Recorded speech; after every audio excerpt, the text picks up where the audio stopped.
A liberdade econômica no Brasil aumentou de 2018 para 2019. Quanto? Um fiapinho e precisa melhorar muito mais. Vamos conversar disso aí.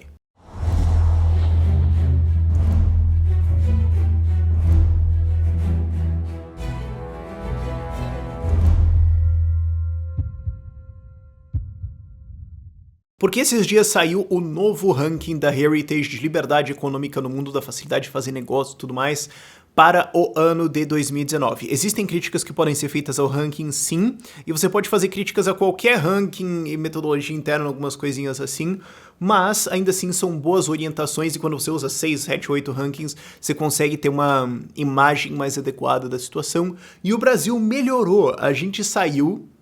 do país mais livre do mundo seria o primeiro e o mais fechado do mundo seria a Venezuela, Coreia do Norte lá em último. A gente saiu da nossa colocação horrível de 153 para 150. Melhoramos 3 posições.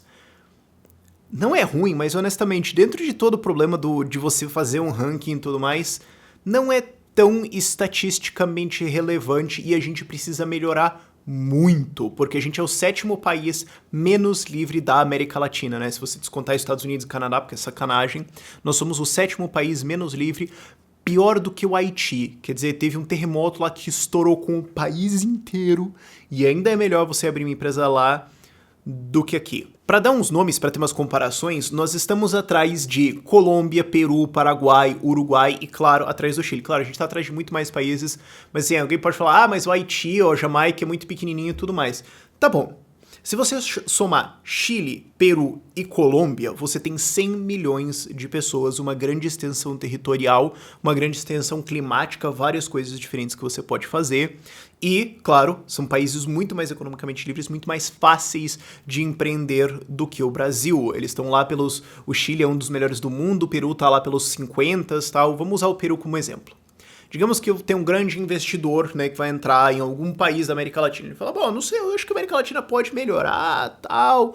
Eu posso ir para o Brasil com 200 milhões de habitantes, ou eu posso ir para o Peru e ter acesso fácil a Colômbia e Chile e acessar 100 milhões de habitantes.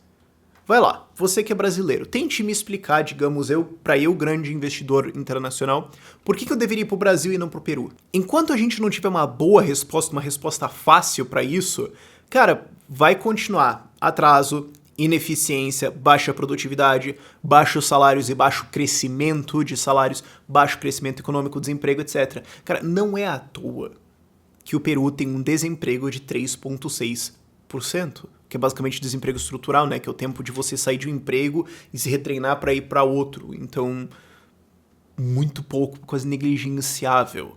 A gente precisa melhorar e muito nisso, e não é como se fosse difícil. Se você abre o ranking de facilidade de fazer negócios, que é do Banco Mundial, que também você pode fazer algumas críticas à metodologia deles e os critérios, etc. Você tem que olhar também muito mais os critérios internos, a gente vai fazer isso mais lá pra frente, mas se você olhar isso, olhar lá, você vai ver que tem países que avançaram 60, 70, 80 posições em 2 anos. Isso é perfeitamente possível. Dá para você sair da posição 150 para a posição 50 em 2 anos. E é isso que nós precisamos fazer, porque, como, né, uma das coisas que está pontuando a gente muito para baixo no ranking da Heritage, o Brasil está falindo. Isso é uma coisa que eu tô falando há muito tempo, cara. Eu tô falando desde 2016 isso. O Brasil está em rumo de falência. Então, não é que assim ele precisa melhorar, ele precisará melhorar muito e urgente, senão vai falir. Ah, mas eu não ligo que o governo federal vá à falência. Honestamente, eu também não, mas isso vai atrasar um monte de gente, vai dar um monte de problema, e é preferível que você tenha mais estabilidade econômica do que menos. Acho que a gente consegue concordar nisso, mas nós estamos numa rota de falência e a gente precisa melhorar muito para atrair investimento rápido, não só investimento internacional, mas para manter os investidores aqui, porque assim, cara, se você tem uma grande empresa no Brasil, eu quero te fazer uma pergunta, por que você tá aqui ainda? Honestamente, assim, sério, eu não consigo entender muito bem por que você tá aqui ainda quando tem vários outros países na América Latina, vários outros países onde você poderia ter acesso a grandes mercados tão facilmente quanto e ter uma possibilidade de crescimento melhor. Se a gente não mudar isso muito rápido, a gente continua perdendo para esses outros países da América Latina, a gente continua perdendo para outros países do mundo inteiro e aí o que acontece é que a gente tem mais uma década perdida, ou mais uma década. Não, aí o crescimento melhora, o crescimento médio sai de 2% para 3%. Não, cara, a gente precisa de crescimento tipo 7%, 8%. O Peru tá crescendo 6% ao ano, a gente precisa desse tipo de coisa, e assim, amanhã, ok? Mas ó, vamos lá, o que tá pontuando a gente para baixo? O que tá ferrando? O que mudou nesses últimos anos? O que piorou muito no Brasil é eficiência judicial, integridade do governo e saúde fiscal. Por quê?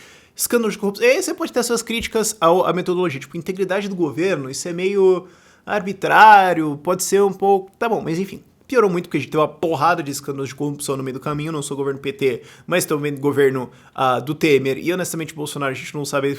Puta merda, Flávio. Ai, não sabe ainda o que dá pra... Então você tem um monte de coisa louca acontecendo no meio do caminho aí. Percepção de corrupção subiu muito. E aí você pode ter suas críticas à noção de uma percepção de corrupção. Até porque eu vou fazer outro vídeo sobre isso, mas assim, você não tem como realmente medir corrupção. Mas o que importa, especialmente para quem vai investir, é a percepção. Quer dizer, qual que é a probabilidade de se eu vou abrir um negócio lá no Brasil, algum fiscal chegar lá e falar... Ó, cara, toma multa de 80 mil reais aí, a não ser que você me pague milão. Por quê? Porque eu posso, vai se ferrar. Sabe, qual que é a probabilidade de fazer isso? A sua percepção disso vai guiar os seus investimentos. Sim, a percepção de corrupção subiu bastante, impactou o judiciário, impactou a integridade governamental e também, né, o desequilíbrio fiscal do Brasil. Como eu falei, ele tá falindo. A nossa nota é uma nota de porcentagem, né, 0 a 6, a nossa nota é 5,6. Não é 56. É 5,9, fake news, desculpa. A nossa nota é 5,9, não é 59. É 5,9 de 100. A gente tá atrás da Argentina. A Argentina tá com 33 e alguma coisa. Cara, quando você tá numa situação fiscal, como o Estado, pior do que a Argentina, você tá de castigo. Eu não quero nem saber, cara. Você tá de castigo, dane-se. O quão ruim você tem que ser pra estar pior do que a Argentina, ok? E não é também só o governo federal, olha os governos estaduais, de novo, cara, o quanto que eu falei disso? Vamos lá, o quanto que eu falei disso desde 2016, sei lá. Governo federal vai falir, estados vão falir, se preparem, achem outra profissão, vão estudar outras coisas, se preparem que vocês não vão receber. Agora a gente tem 7 estados da federação em calamidade financeira, e mais uns 4 que podem declarar ainda no meio disso tudo. E entre eles você tem estados como Rio de Janeiro e Minas Gerais, e Rio Grande do Sul. Rio Grande do Norte também, acho que Mato Grosso, Roraima, não vou lembrar os outros, Goiás, não vou lembrar os outros agora, mas pode entrar Tocantins, Acre, Santa Catarina e mais um lá, não tenho a lista agora, mas, cara, essa situação nós estamos. Então você fala assim, tá bom, eu posso investir no Brasil, o país vai quebrar tudo e bancos colapsam e tudo mais, ou eu posso ir investir lá no Peru, ou Colômbia, ou Chile, ou eu posso ir pra qualquer lugar do mundo, tipo, realmente, não sou obrigado a ir pra América Latina, mas digamos que eu quero ir pra América Latina, entendeu? Se não melhora isso, cara, não adianta, não tem como você querer me convencer a fazer um grande investimento aqui no Brasil. O que você pode fazer é investimentos pontuais, fáceis de liquidar, investimentos altamente maleáveis, que você pode levar para outra coisa, investimentos pequenos, esse tipo de coisa, tá bom, beleza, isso faz sentido, investimentos que tem um retorno rápido, que você pode pegar teu estoque e ir embora, alguma coisa assim. Agora, cara, não dá pra querer convencer o cara a jogar R$1 bilhão aqui no Brasil, US$1 bilhão, o que for, numa situação dessa. O que piorou um pouquinho? Liberdade comercial e carga tributária. Isso piorou um pouquinho no Brasil, mas a gente vem nessa toada faz muito tempo, né? Você pode imaginar assim, qual que foi o auge do Brasil no ranking? O auge do Brasil no ranking foi 2003. E aí, claro, PT, né, foi aquele troço, um abraço pro gaiteiro. Aí foi... Mas assim, a gente tá sempre piorando nisso, nenhuma novidade. Continua piorando como sempre, então... Nada tanto novo aqui. O que melhorou muito, que ajudou o Brasil, foi liberdade do trabalho e liberdade monetária, que é o quê? Controle de inflação e reforma trabalhista. Então você faz uma reforma trabalhista bem chinfrim como foi, e dá uma controlada de inflação para 3, 4% ao ano, que ainda é tão pouco acima do civilizado, mas sei lá, você não tá baixando isso para 0 ou 1. Enfim, mas você dá uma controlada assim, que não foi também tudo de dificuldade, pronto, você já consegue melhorar bastante. Isso foi o que ajudou a gente bastante, e também teve um controle de gastos governamentais, redução de gastos, um pouquinho e tudo mais. E assim, tá, reduziu o gasto, fantástico, mas nem perto do que precisa. Cara, o nosso déficit é mais de 100 bilhões de reais. Eu cortei 1 bilhão. Maneiro. Nossa, tô super feliz. Falta 100. Entendeu? Você fala, ah, não, a competição de supino de 100 quilos aqui, tem que fazer 100 repetições, fiz uma. Não, maneiro, você fez um supino de 100 quilos, tem que fazer mais 99 desses. Então, assim, me desculpa, mas eu tô duvidando um pouco. Mas o que a gente pode fazer agora? Bom, eleição já foi, a gente vai ter uma chance em 2020 também, porque tem uma porrada de burocracia municipal que é pesada. Vai ter que ter toda uma puta guerra agora de informação e de debate em cima de reformas, se elas vierem, né? Porque vamos ver qual que é a reforma que é estratégica, o que vai ser, mas vamos ter que, inclusive, pressionar o governo a fazer mais reformas mais pesadas. Mas quando fizer essas reformas pesadas, se fizer, tem que explicar isso pra galera, porque senão fazer o quê? Isso é parte do meu trabalho, mas a gente tem que também participar disso. E a gente teve um evento curioso também, que foi o governo lançar um formulário puxando ideias sobre desburocratização e desregulamentação. Não é como se faltasse coisa, ok? Mas é que, assim, tem muitas coisas que são específicas de setores de indústrias e tudo mais que 99,9% das pessoas não sabem, inclusive metade das pessoas que estão naquele setor. Então, se você sabe de coisas que são muito pesadas e que atrapalham a vida pesadamente, manda lá. O formulário vai estar lá na descrição, eu achei uma iniciativa legal. É curioso que a gente esteja nisso, né? Formulário para o governo, tira isso aqui. E assim, tá, você pode preencher lá, é acabar com o Banco Central. 100% a favor, mas eles estão buscando assim coisas específicas e tudo mais. E vale a pena lembrar que lá em 2017, o governo Temer fez uma puta desburocratização na área de agropecuária. Só de mudar algumas regulações assim de, qual que é a temperatura que tem que estar um frigorífico? Precisa estar menos 18, põe menos 12, tudo bem. Isso aí só a economia de energia que isso gera, tá bom, já ajuda.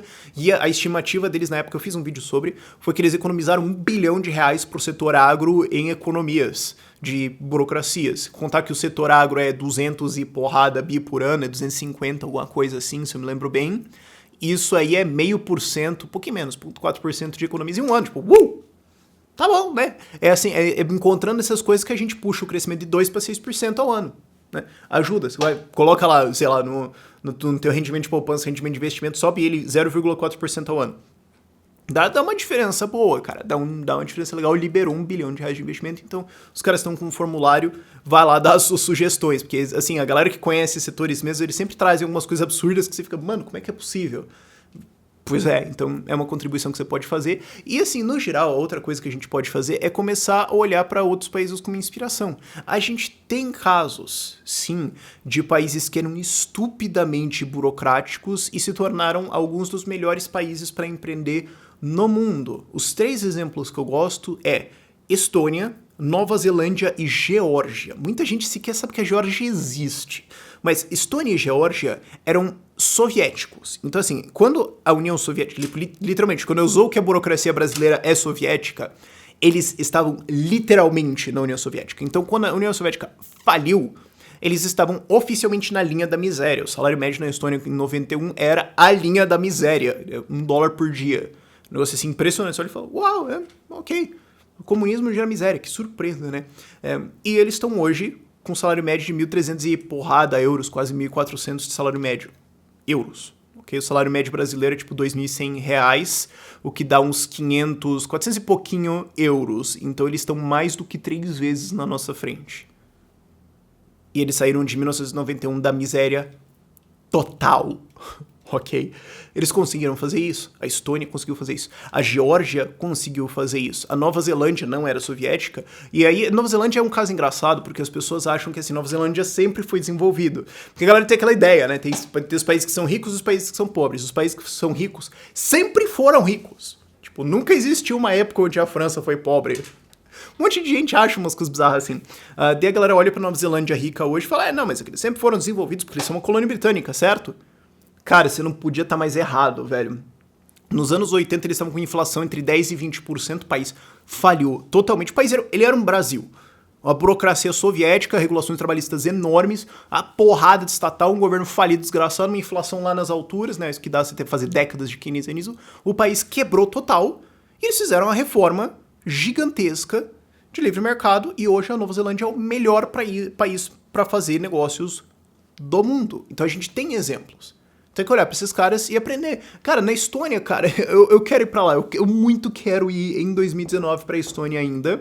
E a Estônia, por exemplo, eles têm um programa de e-residência. Você pode se tornar um tipo de digital, tipo e de e-mail. e-residency, você se torna um e-residente da Estônia, e daí você pode abrir uma empresa lá à distância e fazer negócios e assinar contratos lá à distância, sem ir pro país, e você declara impostos pela internet tudo rapidinho pra caramba, você consegue abrir empresa em um dia, tanto que tem uma empresa, se chama Lipen, que eles fazem abertura de empresa pra você remotamente na Estônia.